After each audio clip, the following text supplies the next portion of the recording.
everyone and welcome back. It's Dawn here. Well, today we're going to be painting a night sky, which obviously will be dark. We're going to be painting a moon, and I'm going to show you a very special and extremely unusual and unorthodox way of putting in the stars. So as it's out of the ordinary, it's perfect. So here we go. Well, first thing we're going to do is decide where we're going to put the moon. And I think we're going to put it about there, and we will have it a full moon so that it's nice and bright. So we just draw a line like that. And I am using two colours for this. The first colour is indigo. And so now we've got our moon in, I'm going to start at the top. We're going to have this fairly dark, so we need to press quite hard. Because if we don't press hard, our star effect won't show, and we really want that to show because it is so interesting and it's so unusual.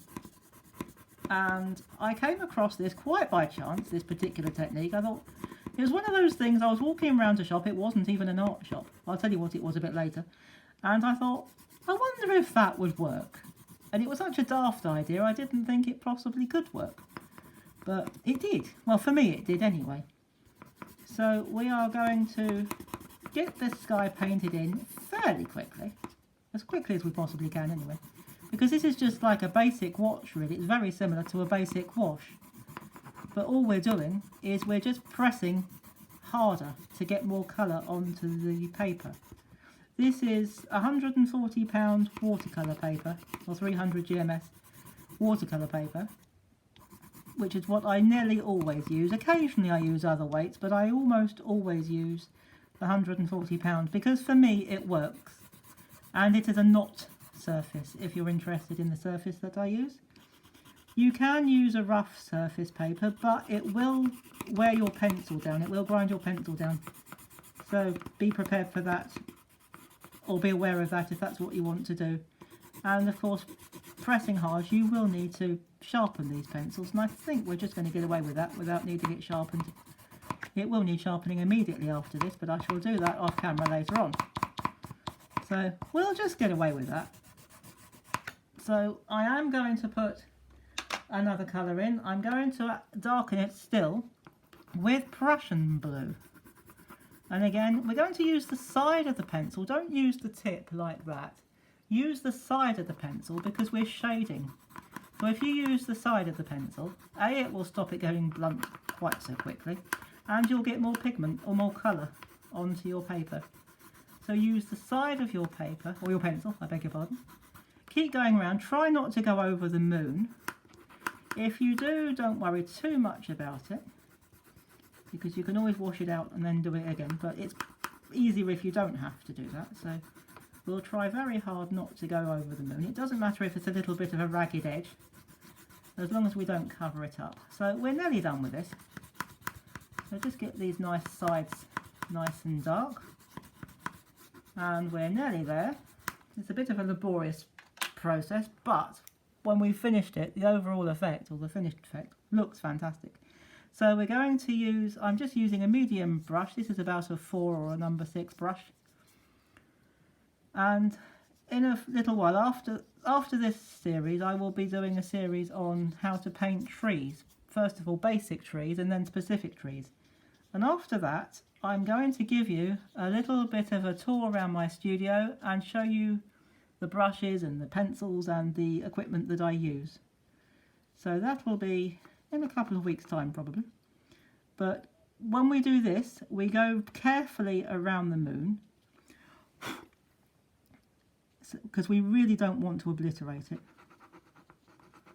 like that. So we can leave the white of the paper showing for the moon, because the rest of the sky is so dark it won't matter. It won't show that you're using paper. Once this is dry, and it really does have to be dry before you do this, you can, in fact I probably will, use a white pencil just to emphasize the moon, but wait until it's almost dry to do that, because otherwise it'll just bleed in and it might look a bit messy. It doesn't matter if the moon looks hazy, but what you don't want to do, you don't want to obliterate all that lovely dark. So In fact, I'm going to take a bit of a risk. And I am going to put a bit of white in, just like that. You are going to catch a bit of the blue, but that's okay. As long as we keep it predominantly white. Oh, golly, that's a big word, isn't it? We should be okay. So that's good. And I'm going to hope that that's dry enough to put our star effect on. Now, this is really different. And this is glitter nail polish. Yes, you heard me right. Glitter nail polish.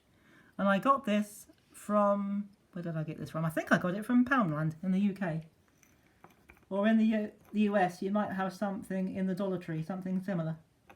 So all we do, same as painting your nails, you just dip it in and watch what happens when I put this across like that.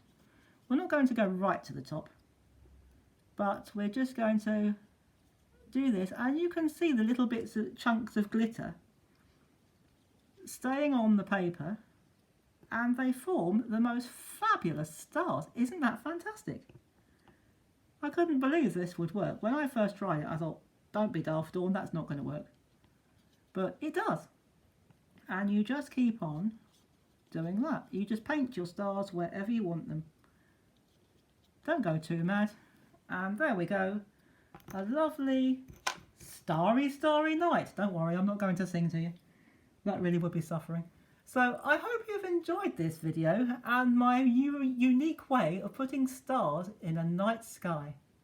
And please do come back tomorrow to join me for the final video on skies, and we're going to be painting a sky with white billowy clouds, I hope. So come back tomorrow and we'll see what we can do with our billowy clouds. And in the meantime, please do take great care, stay safe and enjoy your painting. Bye bye for now.